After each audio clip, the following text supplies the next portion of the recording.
네, 전해드린 대로 윤석열 전 대통령 내란 특검 2차 조사에 현재 조사를 마친 뒤에 조서를 열람하고 있습니다. 이와 관련해서 박성배 변호사와 함께 이야기 나눠보도록 하겠습니다. 변호사님 나와 계십니까? 네, 안녕하십니까. 박승배 변호사입니다. 예, 안녕하십니까. 네. 오늘 이번에 이제 두 번째 대면 조사였는데 1차랑 비교를 했을 때는 조금 순조로워 보입니다. 분위기가. 어떻게 보십니까? 1차 특검 조사 당시만 해도 특검과의 줄다리기가 상당히 눈에 띄었고, 사실 그 이후 2차 특검 조사 이전까지 여러 국무위원들이나 관계자들 소환 조사가 활발하게 이루어진 상황입니다.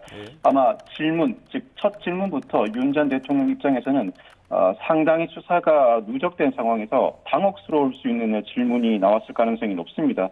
묵비권을 온전히 행사하기보다는 적극적으로 항변함으로써 어느 정도는 그 혐의를 덜어내기 위한 노력을 하지 않을 수 없다는 판단에 이른 것으로 보이고, 이미 1차 조사에서 줄다리기를 한 이상 2차 조사에서마저도 어느 정도 증거가 수집된 상황에서 묵비권만 행사하다가는 향후 신병 처리 과정에서 법원에 상당히 부정적인 인상을 줄 수 있다는 우려를 한 것으로 보입니다.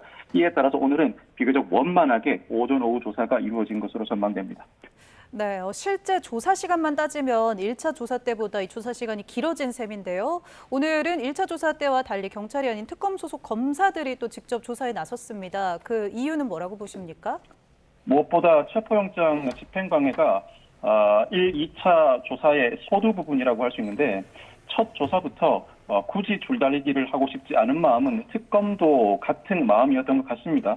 특검이 사실 지난 1차 조사 때 조사를 주도했던 경찰이 조사를 할 방침이라고 밝힌 바가 있습니다만, 정작 2차 조사 시에는 부장검사가 조사에 임하였고, 당시 조사를 담당했던 경찰은 지원하는 형태로 조사가 이루어졌습니다. 아마 그동안 시간이 흐르면서 이전 경찰 조사 당시에 조사를 주도했던 경찰 외에도 특검 내부의 부장검사도 이 체포영장 집행방해 혐의와 관련해 조사를 이어나갈 만큼 사안을 숙지한 것으로 보이고, 윤 전 대통령이 불편해하는 부분을 굳이 이 실랑이를 벌이기보다는 첫 오전 조사부터 원만한 조사를 이끌어내기 위해서는 부장검사가 직접 조사하는 게 더 낫다는 판단을 한 것으로 보입니다. 무엇보다도 윤 전 대통령도 앞서 설명해드린 것처럼 적극적으로 조사에 임할 수밖에 없는 태도였던 것으로 보이고, 여기에 특검도 향후 150일 이내의 수사 기간 동안 여러 혐의를 조사해야 하는 입장에서 초기 조사에서 유의미한 진술을 확보해내기 위해서는 피의자가 불편해하는 부분을 굳이 건드리지 않은 것으로 판단됩니다. 이에 따라 오늘 총 8시간 28분간 조사가 이루어졌는데, 사실 이는 점심시간을 제외한 시간이고, 여기 휴식 시간을 제외한다면 그보다는 그 시간이 더 줄어들 것입니다. 그렇지만 관련 법령상 하루에 조사할 수 있는, 즉 점심시간, 휴식시간 등 모든 시간을 제외하고 실질적인 조사 시간을 8시간 정도로 한정해 두고 있는데, 그 시간을 넘지 않은 범위 내에서 최대한의 조사를 이루어낸 것으로 전망됩니다. 박성배 변호사와 함께 이번 내란 특검 조사에 대해서 이야기를 나누고 있습니다. 시간을 좀 언급을 해주셨는데 이 8시간 조사는 좀 일반적인 수준이라고 볼 수가 있겠습니까?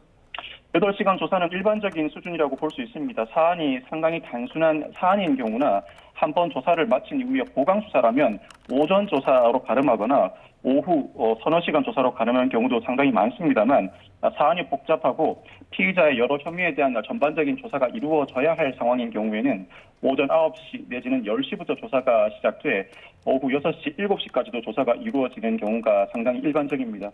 사실 수사 실무상 특히 검찰 조사의 경우에는 검찰의 점심 식사 시간을 1시간 반 내지는 2시간 정도로 상당히 길게 잡기 마련인데, 이에 따라서 평소 일반적인 검찰 수사 시간이라면 8시간이면 약간 길다는 느낌이 듭니다만, 그렇지만 이 사안의 경우에는 여러 항목에 대한 질문과 답변이 오고 가야 하는 상황이고, 점심시간을 1시간 정도로 단축하면서 여타 사건과 비교해 볼 때 지나치게 길지 않으면서도 상당히 밀도 높은 조사를 진행한 것으로 전망됩니다. 네, 이렇게 좀 속도감 있게 밀도 높게 수사가 진행된 셈인데, 오후 6시 34분 이후 현재까지 조서 열람 중이라는 소식만 계속 들려오고 있습니다. 생중계로 이 서울 고등검찰청 화면을 함께 보고 계신데요. 여기에서도 아직 어떤 움직임은 보이지 않고요. 그만큼 이 조서 열람에 신중을 기하고 있다고 볼 수 있을 것 같은데, 그 이유는 뭐라고 볼 수 있을까요? 사실 예를 들어 10년 전만 하더라도 피의자가 변호인과 동석해서 조사를 받는 경우도 흔치 않았었고 조사를 마친 이후에는 조서 열람은 사실상 형식적인 절차에 그쳤습니다. 그렇지만 피의자의 변론권이 온전히 실무에서도 확립된 이후부터는 조서 열람에도 피의자들이 상당히 많이 신경을 쓰는 형태를 보이고 있는데 사실 조서에 나와 있는 그 전반적인 내용 자체도 중요하지만 질문에 대한 즉각적인 답변 그리고 그 답변을 수사기관이 어떠한 방식으로 반영하였는지도 피의자 입장에서는 상당히 신경 쓰이는 부분입니다. 그 이유는 현장에서 조사를 담당한 담당자 외에도 이 피의자 신문조서는 향후 검찰 단계 나아가서 재판 단계에서도 판사가 이 조서를 기본으로 해서 사실관계를 파악하기 때문입니다. 이에 따라 제3자, 즉 조사실에 있지 않던 제3자가 볼 때 어떠한 오해도 없도록 피의자가 자신의 입장을 충분히 반영하기 위해서 자신의 답변 중에서 오해의 여지가 있는 부분을 고쳐달라고 요청하는 경우가 상당히 많은데 수사기관의 스타일에 따라서 고쳐달라는 요청을 거절하는 경우도 상당히 많습니다. 실질적으로 이와 같은 진술을 했는데 이제 와서 고쳐달라는 요구는 받아들일 수 없다고 하는 경우도 많습니다만 되도록이면 피의자의 주장을 받아들이되 대신 원래의 답변을 그대로 둔 채로 그 위에 수정하는 방식, 즉 원래의 답변과 수정한 답변을 동시에 볼 수 있는 방법을 병용하고 있습니다. 이에 따라서 피의자가 이 향후 재판부가 이 조서를 봄으로써 어떠한 심증을 가질 것인가, 어떠한 정태로도 자신에게 불리하게 작용하지 않도록 상당히 꼼꼼하게 조서를 보고 있는 것으로 보이고 특히나 오늘 조사의 경우에는 조사 시간도 길었지만 받고 있는 혐의가 상당히 많은 만큼 각 혐의별로 어떠한 오해의 여지도 없도록 자신의 입장에서 유리하게 조서를 열람하면서 일부 답변을 수정해달라는 요청을 반복하고 있는 것으로 보입니다. 그러니까 기존 답변과 수정 답변을 변기에서 표시하는 것 때문에 시간이 좀 오래 걸릴 수 있다. 꼼꼼하게 좀 들여다보고 있기 때문이죠. 실제로 자필로 쓰면 시간은 더 많이 걸립니다. 그러니까 1차 때는 5시간가량 조사를 받고서 열람을 하는 데는 이제 3-4시간 정도 걸렸습니다. 그리고 이번에는 조사 시간 자체는 저희가 8시간 반이니까 지난번에 비해서 굉장히 늘었기 때문에 조사 열람 자체도 굉장히 오래 걸릴 수 있겠네요. 지난번과 산술적으로 동일하다고 본다면 6시 34분에 끝났습니다만 거의 자정에 이르러서야 윤 전 대통령이 조사실에서 나올 것으로 전망되는데 사실 조서 열람 과정에서 신경을 쓰기 시작하면 한도 끝도 없고 특히나 이 관련 법령상 조사 시간은 총 12시간을 넘지 않도록 하고 있고 실질적인 조사 시간, 즉 점심시간과 휴식 시간을 제외하면 8시간을 넘지 않도록 하고 있습니다만 피의자 스스로가 조서를 열람하고 수정할 수 있는 시간에는 제한을 두고 있지 않습니다. 피의자 스스로가 원한다면 자정을 넘겨서 심지어는 새벽 3시, 4시까지도 자신이 원하는 바대로 조서 변경을 요청하고 조서 변경을 반복한다면 그 시간까지 이어질 수 있는데 그렇지만 일정한 체력적인 한계도 있는 만큼 적어도 자정 전에는 마무리되지 않을까 예상을 해볼 수 있을 것 같습니다. 알겠습니다. 네, 이렇게 박성배 변호사와 전화 연결로 내란 특검 2차 조사 내용 짚어보고 있습니다. 또 조금 전 저희에게 이제 들어온 소식들 보면 특검 관계자가 추가 소환 여부는 아직 결정된 바가 없다고 그런 소식이 들어왔는데요. 그렇다면 추가 소환 없이 구속영장 청구를 검토할 가능성도 있다는 뜻일까요? 두 가지 가능성 모두 다 고려해야 할 것 같습니다. 일단 지난 1차 조사를 마친 이후에 이틀 뒤 곧장 2차 조사를 하자고 소환 통보를 했던 이유는 1차 조사 때 준비했던 질문을 모두 다 소화하지 못했던 것, 즉 1차 조사 연장선상에 있기 때문입니다. 그런데 시간이 상당 부분 많이 흘러가면서 이제 일주일이 흐른 이후에 2차 조사가 이루어졌는데 시간이 상당 기간 흐르면서 그 사이에 국무위원들이나 강규 전 부속실장, 김주현 전 민정수석에 대한 조사가 충실히 이루어졌고 아마 현재 보도로 나오지 않습니다만 여러 관련자들에 대한 보강조사가 상당히 많이 이루어졌을 것으로 전망됩니다. 대통령실 CCTV나 비아폰 관련 분석도 더 점진적으로 현출돼 오는 과정을 밟아 나갔을 것으로 보이는데 이 상황에서 2차 조사가 이루어지다 보니 지난 1차 조사 연장선상을 넘어서서 윤 전 대통령 입장에서는 이 정도로 수사가 이루어졌나 다소 당혹스러운 질문이 많이 나왔을 수 있습니다. 어느 정도 관련자 진술과 물적 증거를 온전하게 확보했는지가 불명하기 때문에 예단할 수는 없습니다만 통상적인 절차라면 이번 2차 조사를 마친 이후에 일주일 내지는 2주일 뒤 3차 조사를 한 번 더 하고 그때 신병 처리를 고민해 볼 것으로 보이는데 사실 내란 특검의 경우에는 윤 전 대통령에 대한 수사 대상이 상당히 많습니다. 이 외에도 외환 유치를 비롯한 여타 혐의가 상당히 많아 원칙에 따르자면 내란 특검의 정점이라고 할 수 있는 윤 전 대통령은 수사기간 즉 150일 만료를 얼마 앞두지 않은 상황에서 구속영장을 청구하고 기소를 준비해야 하는 게 맞습니다. 그렇지만 상당히 속도감 있게 수사가 진행되는 상황에 비춰본다면 만약 2차 조사까지 물적 증거와 관련된 진술을 온전하게 확보했다면 전격적으로 2차 조사를 마친 이후 다음 주 중 구속영장을 청구할 가능성을 완전히 배제하지는 못할 것 같습니다. 예, 결국은 혐의가 많기 때문에 추가 소환은 가능성도 있겠지만은 증거를 확보했으면 구속영장 청구가 가능하다라는 점으로 저희가 이해할 수 있을 것 같습니다. 그렇다면은 이게 구속 사유를 이제 청구를 할 때 도주 우려 자체는 조금 약해 보입니다만은 그러면 증거 인멸이나 이런 부분의 사유로 구속을 청구하게 될까요? 윤 전 대통령의 경우에는 도주 우려보다는 구속영장 청구를 한다면 먼저 혐의가 소명되어야 하고 증거인멸 우려를 상당히 강조할 것으로 전망됩니다. 현재 거론되고 있는 윤 전 대통령의 혐의는 크게 4가지인데 체포영장 집행방해와 비아폰 기록 삭제 지시, 국무회의 관련 직권남용, 외환 유치 4가지로 나누어 볼 수 있습니다.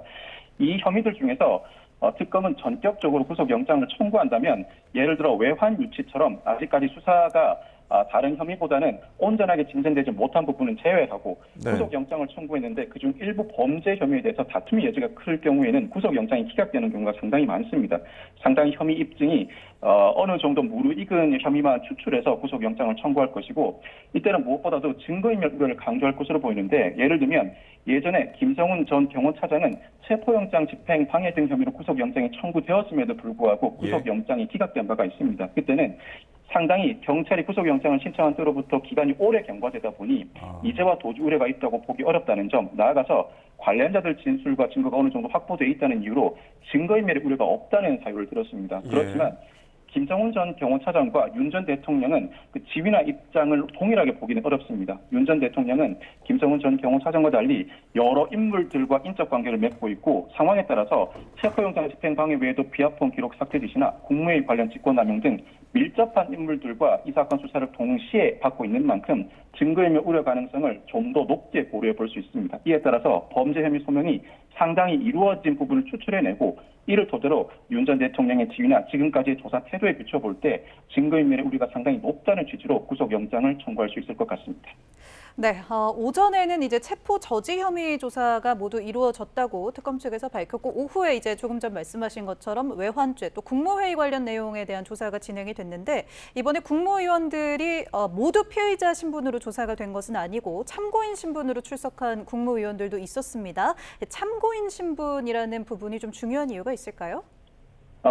이 사건 비상계엄 선포 전후로 사실 비상계엄은 선포이든 해제이든 국무회의를 거쳐야 합니다. 국무회의의 구성 주체는 국무총리와 국무위원들인데 이 중 일부 국무위원들만 비상계엄 선포 당시에 이른바 국무회의에 참여하였고 일부는 참여하지 못한 상황입니다.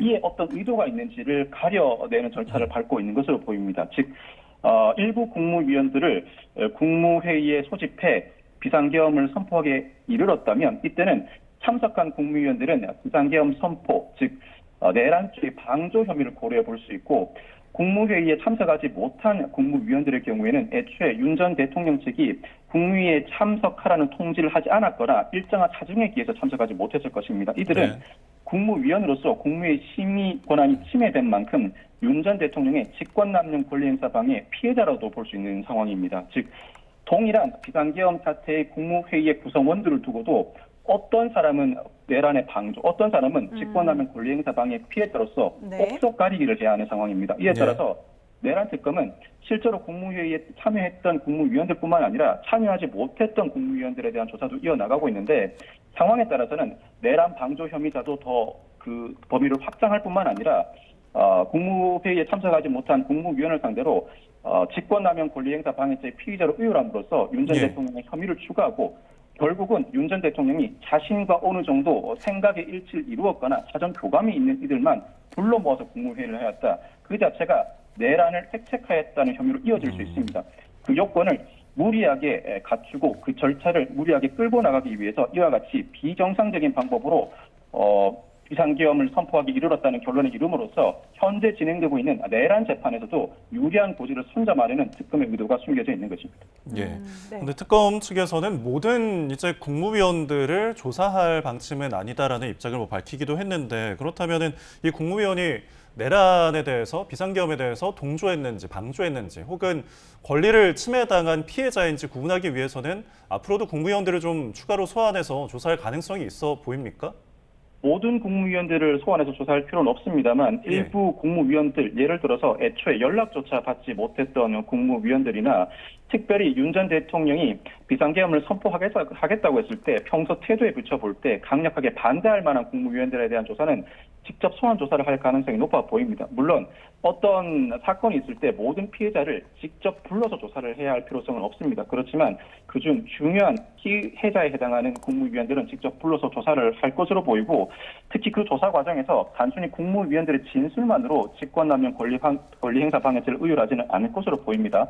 강일구 전 부속실장이 이미 조사에서 언급한 바대로 사후 계엄 선포문을 작성할 때 윤 전 대통령도 서명하였고 폐기할 때에도 사전에 보고한 바 있다고 진술한 바가 있습니다. 나아가서 김주현 전 민정수석은 사실 윤 전 대통령의 법률 참모로서 비상계엄 선포 과정에서 상당히 중요한 역할을 했던 것으로 보이는데 이들이 나름대로는 윤 전 대통령과 결을 같이 하는 주장을 했습니다만 막상 조사를 받는 과정에서 일정한 물적 증거나 관련자들 진술을 제시하면 상당히 조사를 받기 전에 갖추었던 태도와는 달리 윤 전 대통령의 불리한 진술도 나왔을 가능성이 상당히 높습니다. 특히나 이 국무위원들의 국무회의와 관련해서는 대통령실 CCTV가 이례적으로 수사기관에 확보된 상황이고 안가 회동과 관련해서도 일부 CCTV가 확보됐다는 보도도 나오고 있는 만큼 윤 전 대통령이 오늘 조사에 임할 때 다소 당혹스러울 수 있고 향후 국무위원들을 조사하는 과정에서도 특검이